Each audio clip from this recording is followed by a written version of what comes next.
All right, maybe we should get started. So today we're really happy to have Neelima Sehgal here. So Neelima is a PhD at Rutgers and has done postdocs at Stanford, SLAC, and at Princeton University. She's done a lot of work in both cosmological theory and data analysis. She did a lot of some of the first constraints on using the thermal SZ effect to constrain the cluster abundances and thereby constrain cosmology using the cluster abundances from CMB data. And after that, she moved as a faculty member to Stonybrook University and started to work on CMB lensing.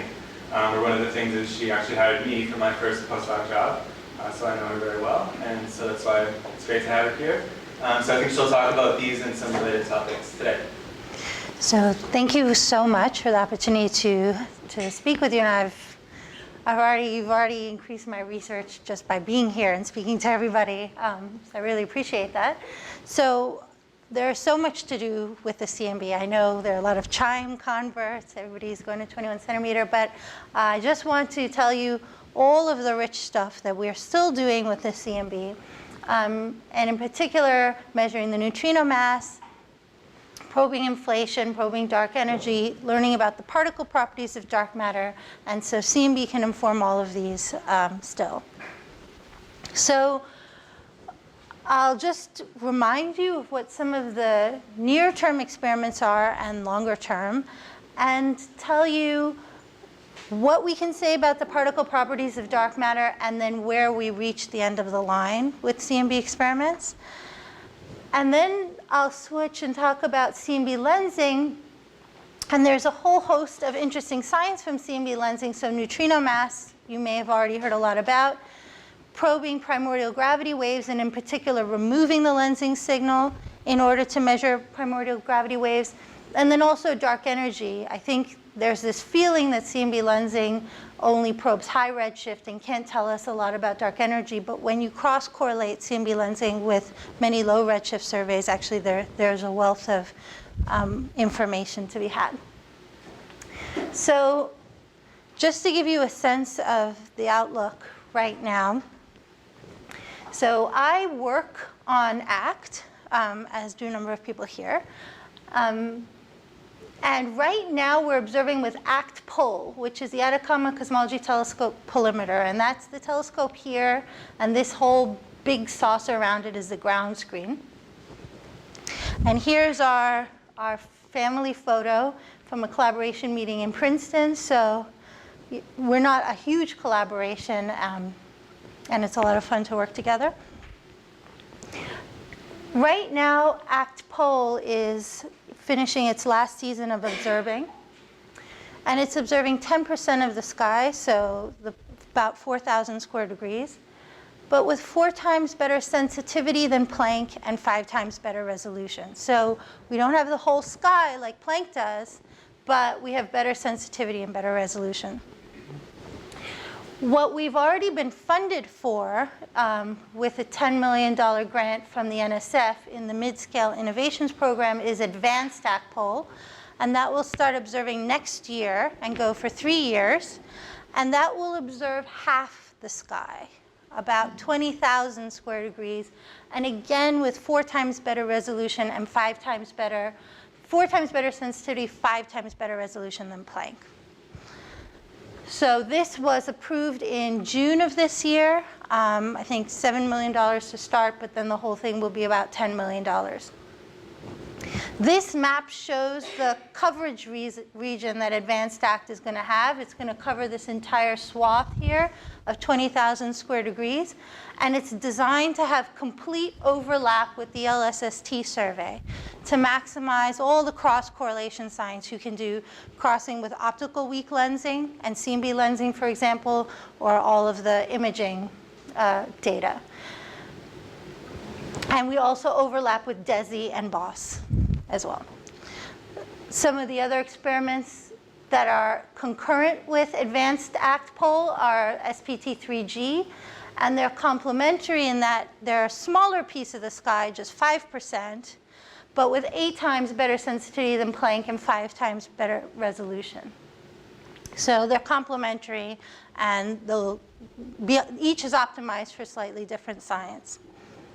So longer term, what a number of people have been discussing is this CMB stage 4 experiment.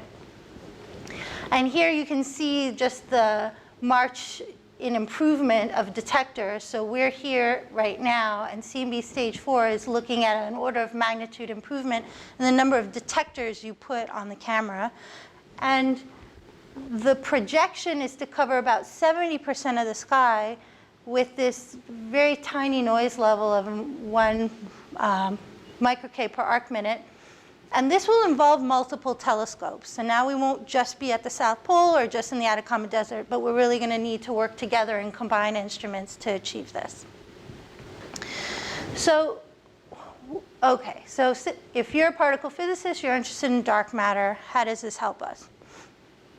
So one of the theories of dark matter is that dark matter particles can annihilate with each other, and that this is how we achieve the relic abundance we observe today of dark matter.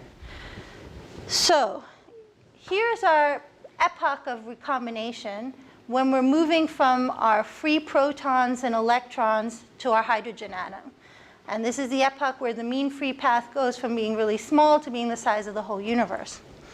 So we have this little recombination window, and this is where we see our CMB. And what happens if we have 2 dark matter particles that find each other and annihilate? What they do is they can inject energy into the microwave background. So say the dark matter particles annihilate and make E plus E minus pairs. Then those can cascade down, emit photons, and ionize these hydrogen atoms that are trying to form, okay? Or if it's just injecting, high energy photons, that can also ionize the hydrogen atoms. So this serves to widen the recombination window. And that widening of the recombination window has observable effects in the CMB power spectrum. So when you look at the CMB power spectrum, and here I'm plotting the TT power spectrum, the EE, and the TE cross power spectrum. And what the curves are is the black curve is no energy injection from dark matter annihilation. And then I'm just dialing up this amount of energy injection with this annihilation parameter P. So what happens is, as you start injecting energy into the CMB and widening this recombination window, you actually suppress the power spectrum of the CMB in the temperature. So you suppress the temperature power spectrum. And because we have polarization data as well, this suppression would be degenerate with other parameters like NS, for example. But because we have the polarization data as well, we can break the degeneracy because we actually enhance the peaks at low L in polarization and then suppress them at high L. And we have, right. So the combination of data has given us this plot, which we often see when we describe constraints on dark matter. So remember, the parameter that I can constrain is this P annihilation energy injection parameter. And what it's proportional to is the annihilation cross-section divided by the mass of dark matter. So that's why you always see these constraint plots as these diagonal lines where this axis is the cross-section of annihilation and here's the mass of the dark matter. So if I constrain this parameter, I can constrain this swath. Everything above here I can exclude because it would give me a P annihilation that's too big. This F parameter takes into account the fact that all the energy that I might inject in may not be absorbed by the CMB. So this is basically an absorption parameter. And this parameter depends on the particular dark matter model, the particular annihilation channel that you're choosing. So like in this paper, we explored 41 different models, and each has its own F parameter. The area that you want to focus on when you look at a plot like this is this region right here at around 10 to the minus 26. This is the region, this is the annihilation cross-section you would expect to get the amount of dark matter we see today. So this is sort of the magic, like you've heard 3 times 10 to the minus 26 centimeter cubed per second This is what they're talking about, and this gives us our mega matter of 0.3 today. If dark matter annihilated, like we think, that would be the cross-section. The width is this difference in F effective, maybe 20% absorption and energy ejection, or 100%. So that's why there's some width here, because you don't really know how much energy the CMB will absorb. So is that part okay, clear? Okay, good. Okay. So where we were in 2014 is when we combined WMAP and Planck and ACT, et cetera, and we looked at the power spectrum. We were ruling out everything above in this blue region over here. And then when the Planck data came out, early in January of this year, we improved those constraints by a factor of 2, and we were at this green region. And where we can go is only a factor of 2 better. I shouldn't say only. It's an important region because I'll explain there are these boxes here that you may have noticed. But with CMB stage 4 advanced ACT, we can get about a factor of 2 improvement over that. And then we hit this cosmic variance limit, and we can't do any better. So this is where the CMB is going to end. Now, what you're already seeing from this is for the vanilla dark matter model, the CMB is already ruling out dark matter particles below 1 GeV, right? So when dark matter theorists talk about sub-GeV dark matter, et cetera, they have to do some gymnastics to get out of this. Or they have to say, OK, dark matter is not in thermal equilibrium, et cetera, et cetera. So the CMB is already setting very important constraints. Now, what are these boxes? Yes? So the cosmic variance limit, that's CMB only, or that's, let's say, wait time probes that might be able to constrain MS? Interesting question. So in this, we already constrained BAO HST. We're already adding low redshift data to get this constraint. But then the leverage and improvement is actually coming from low L polarization. But that was because of the degeneracy of the MS. That's the degeneracy. That's the degeneracy. So if we could break the degeneracy with like matter power spectrum measurements later, would I be able to further push this down, or? That's an interesting question. So, okay, so we have to look into that. The reason, I'll just say the largest improvement in adding Planck was the polarization. And then here to go to this next jump is the low L polarization, because the other stuff's cosmic variance limited. So your real improvement is at the polarization.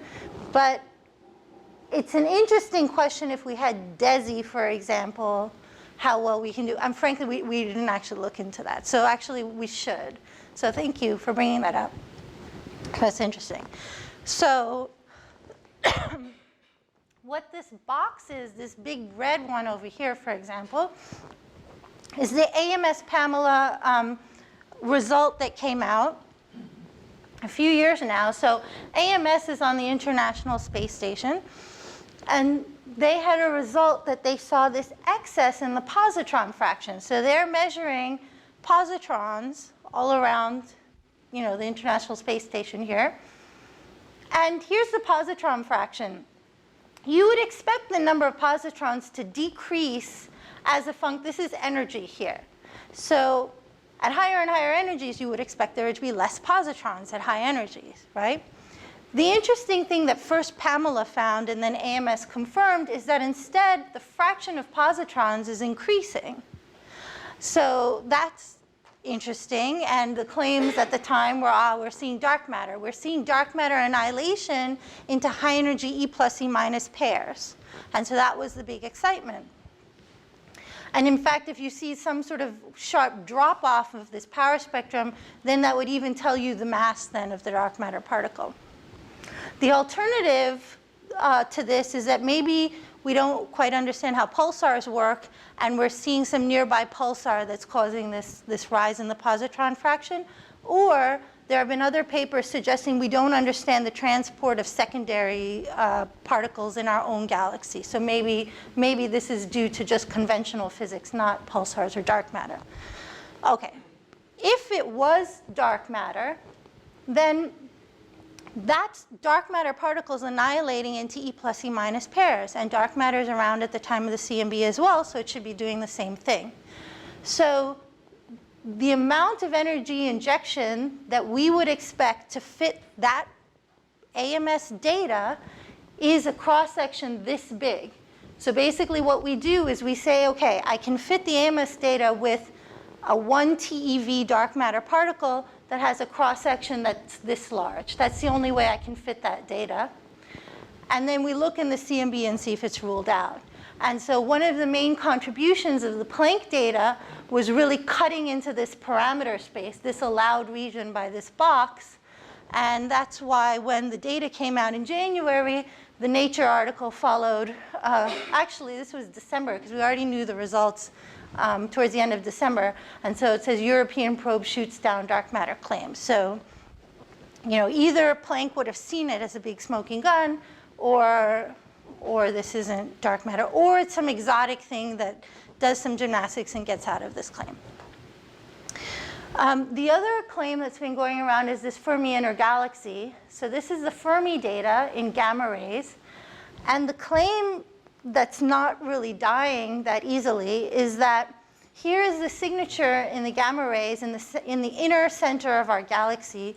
And when you remove everything that you know of, you've got this residual signal here. And the residual signal is a bump at around 3 GeV in photons. And so it would be like roughly a 10 GeV dark matter particle if that was from dark matter. So the box that would fit the data is either this box at about 10 GeV, the green one, or this other box, and that depends on whether the dark matter annihilates into quarks or into leptons. But either of these boxes could fit that Fermi inner galaxy data. And you see that you need something like advanced ACT, which we'll have in the next few years. Either you'll see the signal, or the people that claim this will have to do some more gymnastics to get around the claim. The alternative to it being dark matter, the whole discussion that's going on is maybe it's a population of millisecond pulsars. The reason why there's that discussion is because we know millisecond pulsars actually emit around 3 GeV. And so then there's a whole subtle discussion of, well, does the luminosity function of the pulsars in this galaxy center match what we see in globular clusters, et cetera, et cetera. Anyway, so you know, CMB could be right around the corner of detecting dark matter, so what you should get out of that.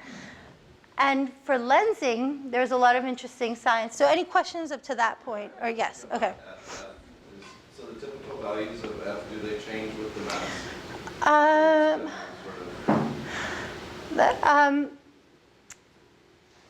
There's a...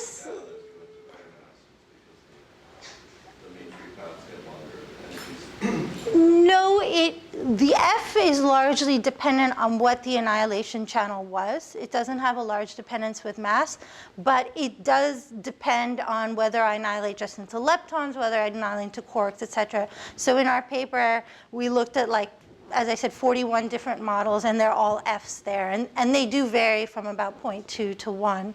So when you put a constraint on your particular model, you go to the table and you look up the F, et cetera. So any other questions about this point? Okay. I also thought it had some direction dependence. Is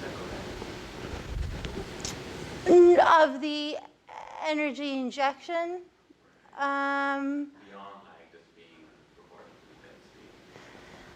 to it might be subtle, but I think the F effective that we calculate is sort of integrating over that. That's what I remember. Right. Okay, so now for the lensing, you know, we're looking for this teeny tiny signal here. And we've measured it only recently. So here's all the theory already a decade ago laying things out. And then here was the first detection in cross-correlation in 2007. And then the CMB experiments ACT and SPT were able to detect lensing internally. And so Alex was the first one to detect it with SPT with his work. And now Planck has about a 40 sigma detection of this lensing power spectrum. So this is the power spectrum of the little lensing fluctuations that we saw before. And what happens when we have massive neutrinos, and so this is a nice plot from Alex, is that it suppresses that lensing power spectrum. So if neutrinos are light, then that's the black curve here on top. But as you dial up the sum of their masses, which is red, then the whole power spectrum decreases. And that's because when you have more mass in neutrinos, there's less mass in cold dark matter. Cold dark matter is the thing that clumps up. So if you imagine like a pie and you're taking out some from the cold dark matter to give the neutrinos more mass, you've got less clumping of structure. So you've got less lensing power spectrum. So what people are trying to do is measure this at the sub% level now. Measure this power. So Planck has measured it to the about 2.5% level, this power spectrum. That's their 40 sigma detection. But now the name of the game is getting to sub% to try and distinguish this. And so Dan can tell us all about it and how we're going to do it, because he's running the neutrino CMB stage 4. He's going to write a whole chapter on it. So so for our data, for our ActPol season 1 plus season 2 data, we're only going to get to signal to noise of 15. But what's interesting for our data is most of our signal to noise is coming from a region above L of 400. So that's everything from here and above. So here are the lensing power spectrum in blue, and here are our expected error bars in gray. And the reason why that's interesting is because Planck in their analysis only used L below 400. And the reason why is because their lensing signal above 400 failed their null tests. And my understanding is they spent quite some time figuring out why it failed and didn't quite sort it out. So what will be interesting to see. I think we know. Oh, okay, I'm sure you know. And our hope is that we will extend to 1,000, but that does not take away from the high impact that ACT will have. Absolutely, absolutely. So they'll be complementary, and it's still true that our fingers are crossed for the Okay. results. It's not clear Abs- how far we'll be able to extend well, but we think there's a good chance with the 2016 data. So that's fantastic, and I, you know, there may very well be interesting science going on here. So, you know, who knows what the reason is? But the point is that we'll have something interesting to add with our data. So, are you free to say What the issue was? The issue might have been? Oh, it's just that we weren't, there was a failure of a null test, and because it was still over into B, that was clearly not the signal. So that's the thing that we think should be improved with systematic but, you know, we don't know exactly what's going to happen. So it's a bit premature. It's just that we have hopes to penetrate that region a little more. Okay, well, very nice, very interesting to see. And so anyway, that was my 1-second flash of our preliminary power spectrum, but just never mind, because anyway, we're hoping to publish by the end of the year. I can flash it, there's no point. It's old, it's an old power spectrum, and we're hoping to get things together in the next few months. So where we're forecasting to go is 40 sigma with our final act, so comparable to Planck. With an advanced act will be 220 sigma. You know, at some point, these sigmas are just, you know, they're large, so it makes more sense to talk about the EV that we'll get to in neutrino mass. So in terms of what Planck was, where Planck is at with BAO, they're about 0.12 in EV. So that's the error bar on the mass of the neutrino. And then with the ActPol full season data, then we expect to get around 0.06 EV adding BAO, and then an improvement over that, so about 40 MeV with advanced ACT. And then CMB stage 4 can be another factor of 2 improvement over that, maybe 20 MeV. So with CMB4, there was a very nice paper by Rupert Allison just laying out exactly what CMB4 can do. Here is the minimum sum of the neutrino masses, and the goal is to just get all of these bar graphs as low as possible. So if you could get to this error bar, just this red piece right here, then you would detect the neutrino masses at 4 sigma. So what you want is not just a 1 sigma detection, but you really want a 3 or 4 sigma detection of the neutrino masses. So you want your error bars significantly smaller than the minimum they could be. Remember, nature can be much kinder to us. It doesn't have to be this low. The sum could be at 0.1, and then the detection would be much larger. So what's nice with this plot to see is that the error bars are roughly insensitive to adding, if you have lambda CDM plus the sum of neutrino masses, but then if you varied N effective or you vary curvature, you don't really increase the degeneracies that much. So then the error bars are still basically the same. However, if you do free up W naught, you do then have a degeneracy between W naught and the sum of the neutrino masses. So this is what, in the most optimistic case, you could expect between stage 4. It's not really realistic. I'd say yellow is more realistic, going to L of 50 plus DESI. And then these are what you can expect with the stage 3. So here's where we are with advanced, with ActPol. Question? Yes. So just with, even with W9, that's the difference, the large error bar, just so I'm reading this correctly, that's really mostly stage 3 plus VAS versus DESI in stage 3.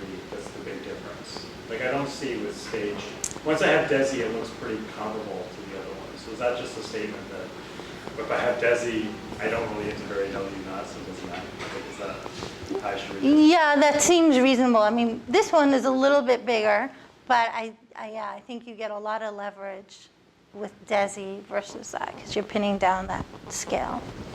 Yeah. So do you know for the yellow bands, does that include Planck blue book values of tau, or what's being used for tau? That's an interesting question that I should know off the top of my head. I would think that this paper is being conservative and not including the blue book tau from Planck. I would think, but let me just look that up. Because this paper came out after your CMB stage 4 meeting, so they were trying to be very conservative with things. So I'm thinking they just include WMAP tau. But let me just double check on that. Okay, so another thing that's pretty critical for measuring primordial gravity waves is lensing, and in particular delensing. And so what delensing means is that you want to undo the smearing out that happened with your power spectrum due to the lensing effect. So, here's our deflection angle, and basically what we want to do is take our unlensed map, and it becomes lensed, and we want to go backwards. And the way we can do that is if we had some sort of map of our large-scale structure, either from the CMB itself, so we can reconstruct the map of the large-scale structure just using CMB 4-point function, or from some sort of tracer like the cosmic infrared background, then we could say, okay, this is where I think my large-scale structure is, and now I can trace back and shift everything backwards. Now, the reason we want to do this is because this is the signal of our primordial gravity wave. So this is a 0.2, R of 0.2. It was in black here. These were the bicep and polar bear points. And then this is if R is 0.01, which is the expected reach of advanced ActPol. And this is R of 0.001, which is the claimed reach of CMB stage 4. So advanced ActPol and CMB stage 4 are observing from the ground. And that means they're not going to get to L of 10. Maybe some other experiments will. Maybe class will, for example. But at CMB stage 4 and advanced ActPol will get to around probably L of 50. So you can see when you're at L of 50 and you're in this yellow or green region that you've got this blue lensing power that's swamping you, right? So what you want to do is remove the lensing signal and remove all of this power so that you can get at the underlying signal. And so that's why we want to de-lens. And when you even just look at the theory, your error on R depends on how much lensing signal you have left in your map. So, and the other important thing is that even though you may think that you want to measure the B-mode power spectrum at very large scales, actually a whole range of scales come into contributing to that large-scale B-mode power. So you really want to de-lens on a variety of scales, even small scales. So the projections for advanced ACT are this nice plot made by Renee, who I think will be joining here soon. So the R value that we expect to get is about 0.01. That's our error on R. And we'll have 50% of the sky, but the most important thing probably is that we'll have 5 frequency channels. So what we'll be able to do is to remove contributions from dust and synchrotron emission that were some of the big issues that BICEP ran into with the different frequencies. And then the other thing we'll have is this new technology that we're trying out this year, this half-wave plate, that could hopefully get us to LF50. And we'll also internally de-lens our maps. So CMB stage 4, the projections are to get to below 0.001 in R. And then de-lensing will be critical. Any questions about that? Okay, so some of the other exciting new things that we've been doing with dark energy, probing dark energy, are looking at this small scale lensing signal. So this is a zoom in of a 20 by 20 arc minute patch on the sky. And when you have a galaxy cluster there, for example, you see this difference, this small little difference, because this massive cluster has lensed things on small scales. And when you difference them, you see this dipole pattern. And it's of order about 10 micro-K. It's really tiny. So what we did with the first season map, we had our 4 patches. Actually, we used 3 of them. And we also overlapped with the BOSS survey area. So what we did was we stacked 12,000 CMAS galaxies, BOSS galaxies, in our data, looking for the lensing signal. And we chose those galaxies because they had already had masses measured with optical weak lensing. So here's the optical weak lensing data. Here's a 1 halo term. And here's the mass, which is about 2 × 10⁻13. So we knew the masses of this galaxy sample. And when we stacked it in our data, we found the signal here at 3 sigma. And here is the profile that we measured. And we also come out with a mass of about 2 × 10⁻13. Now, this is just a small 3 sigma detection, but it shows the promise of the maps. So for the first time, as opposed to the lensing I was talking about before, which was really large-scale structure lensing, now here, most of the signal is coming from within 2 arc minutes, right? So this is really lensing due to the halo itself. And the 2 halo contribution to the signal is farther out. So one reason why that's important is that one of the ways to measure dark energy is by looking at abundances of clusters, but the difficulty is we don't know their masses. So this is a completely alternative way of measuring cluster masses using lensing of the CMB. It avoids a lot of the problems of optical lensing. For example, you know the redshift of the sources. You don't have to worry about intrinsic alignments because the background properties of the CMB are well known. It's also not expensive to get high redshift objects as it is with optical weak lensing. So there's a whole number of systematics you don't need to worry about. And in addition, we will also probe dark energy by cross-correlating the CMB with optical lensing shear from LSST, and then potentially using the KSC as well. So there's a whole host, and here in comparison is the LSST projections for dark energy and the BOSS projections. So I hope I'm stressing to you that the CMB adding this has a lot to add. And to emphasize that in a different way, this was a paper by Sudeep Das and David Spergel in 2013 where they were just emphasizing that if you're combining an optical lensing survey with a galaxy redshift survey, then actually you gain a lot by cross-correlating with the CMB lensing survey. So for example, with the optical lensing surveys, you have multiplicative bias terms. And if you cross-correlate with CMB lensing, you can remove them. So the point of this plot is just that you gain a lot by adding all three together, because biases, you can check for certain biases.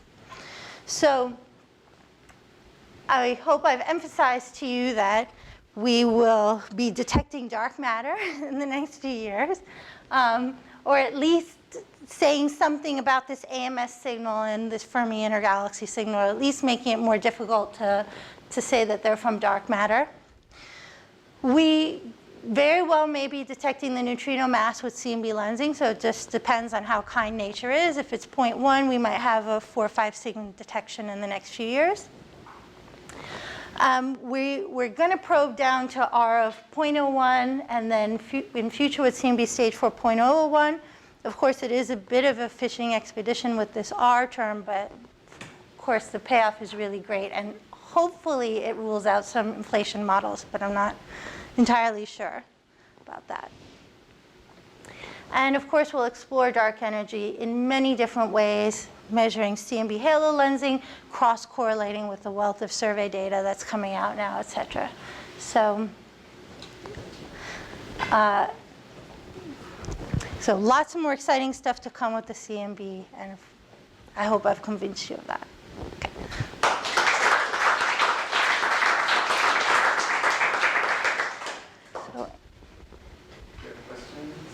Other questions? Everything's super clear? Yes.